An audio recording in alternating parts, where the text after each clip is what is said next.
Hello, good morning. So, my name's Donna Green. So I'm a senior staff analytics engineer. So I work in the data science department in Southampton in the UK. So I've been with GE probably a little over 22 years now. But at the start of that time, it was with Smiths Aerospace. So Smiths Aerospace, as some of you may know, was purchased by GE back in 2007. And that was a big turning point for people on our site because suddenly we started getting all of these big opportunities to work with people in global GE and big projects and things like that.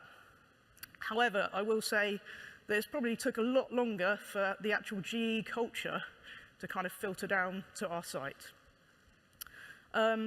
So what that meant was that it was probably until about 2012 that I first heard of ERGs. So this was when the Women's Network actually got in contact with me. They were looking to start like a southeast of the UK hub with a small sort of group of sites similar to mine in that area. And they wanted me to co-lead that hub. So this meant that I needed to actually start the first ERG on our site, the Women's Network. But luckily I had suddenly access to this huge network of senior women in GE around the UK to actually understand their experience and bring that back onto my site. And this network became really important to me because I work very much in a STEM field, and still on our site it's very much male dominated. So actually having a network of women, many of whom were in STEM subjects that I could talk to and learn from was brilliant. And one of the great things that the ERGs do for people is allow people to build those soft skills and those leadership skills in very much a risk-free environment with a lot of support. So I really took full advantage of that at the time, and I have an awful lot to thank the Women's Network for in terms of growing my career in that way. So as I was working with the Women's Network, I started to learn a little bit more about the other ERGs that GE had and really started to realize what the big cultural opportunities of GE culture might be to our site. So as I was working and sort of looking to kind of do joint events and collaborate with the other ERGs, I started to hear about the Pride Alliance ERG. And then I started to learn that there was people out there within this ERG who were very much comfortable in their environments. They were comfortable being out in the workplace and being who they were. And for me at the time, it had never really occurred to me to come out in the workplace. So this kind of niggled with me a little bit, and it took a few years, but eventually I decided to make a change and decided to join the Pride Alliance ERG. And I wanted to start a Pride Alliance ERG on my site, and I wanted to come out in the workplace. So really, when I thought about it not being relevant to come out, I just thought that it wasn't relevant to my job, it's not relevant to what I do, and it's not relevant to the people around me. And in some ways that's correct, but in many ways I've since realized that's a very wrong assumption of me to make.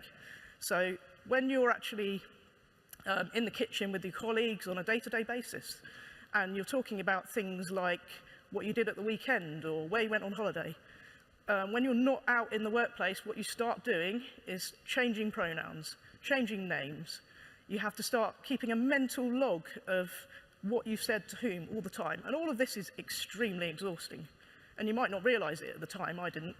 So that's draining energy from you all the time. And the other thing that may happen is you may start subconsciously not talking as much, not making those connections because you just don't want to expend that effort. And again, that's very bad for you as well, because clearly we need to build good relationships to do our jobs well. So neither of those things are desirable. Anyway, coming back to coming out, so I decided I needed to come out. And obviously at the time, that was a big, scary thing. I was like, how do I even do that? I couldn't even contemplate how I would do that in the workplace in a relevant way. Like people will think I'm mad if I make some big announcement or something. So I thought about it for a while, and then it occurred to me, actually, I don't need to make a big, scary announcement. I realized that all I needed to do was stop doing what I'd been doing. So just stop covering, stop changing pronouns, just stop worrying about what I'm saying all the time, just stop doing all of that. So my first big opportunity, I suppose, to do that was when I went into my manager's office to ask for some holiday. So I wanted to take my girlfriend to Turkey, and so I just went in there and I started using the word girlfriend a lot. I started using she, her pronouns. I started using her name and being very clear about who I was talking about. And this got no negative reaction at all. In fact, I would say it probably didn't get any reaction at all. So, and that, at the time, that was perfect for me, because all I really wanted at that time was for people to know this information and to not view me any differently, not treat me any differently, just know the information and not do anything different. So that's all I wanted, and that was what I got. So then I went out to my wider team, and in those conversations in the kitchen, I, again, stopped covering up, stopped changing pronouns, all that behaviour. And I got a wide range of reactions, from no reaction at all, on the one hand, right through to people who started asking genuine, curious questions, who wanted to understand my experience and wanted to get to know the true me better, which is great. In many cases, these were people I'd known for several years, and they now wanted to get to know the true me, which allowed me to strengthen those connections and relationships and do my job so much better. And it was after this I'd clearly realised, how much energy I'd been wasting all those years in doing that. It was energy that couldn't go towards doing what I actually wanted to do, which was my job well. So that was kind of a key moment to me.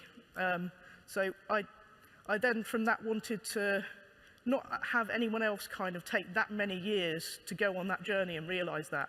I wanted anyone who was thinking about coming out to feel that they could come out in safety and just be themselves in the workplace. That's what I wanted.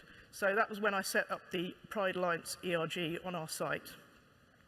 And so as part of that, I kind of distributed the lanyards, I distributed the ally cards. There's an ally card on my boss's door, and she's actually a fantastic ally now. And also doing ally training for the whole site. And also, whenever there's new people come in, interns, etc., I ask all managers to keep me abreast of who's new and starting, and I always do ally training for anyone new. This is because I want people to realise not only how powerful it is to be an ally and why we need allies, but also for people to realise how much energy people might be wasting when they are not comfortable being themselves, and why it's so important. So, I guess my main takeaways really are that if there isn't any ERG at your site that you want currently, just go and start one. I've started 2 now, and it's it's actually easier than you would think, because literally everyone out there who's part of an ERG wants you to succeed. They want to give you the benefit of their experience. And you can go onto Jetway, there's an ERG leadership section. You can get the names of people in your area who can help you, and they will do everything they can to support you and help you. So it's actually quite easy to do, so go ahead and do that. The second thing, please, please, please take a Pride Alliance ally training. This is so important in terms of it can make so much difference to people around you if you understand how to be a good ally and why that's important. So please go ahead and do that. And I guess the final point is, please be a part in creating the environment that you want to see. So actively, in your environment, be a good ally, make yourself very, very visible, so that people can see that it's safe to come out around you and to be themselves. Take part in all the DEI initiatives that are going on, run some yourself if there isn't any, and really just take part in creating that environment, because that's what the ERGs, we all want the same thing, right? We just want to create an open, inclusive environment where everyone can be themselves and therefore devote their whole energy to doing a really good job, and that's all we want. Thank you for listening.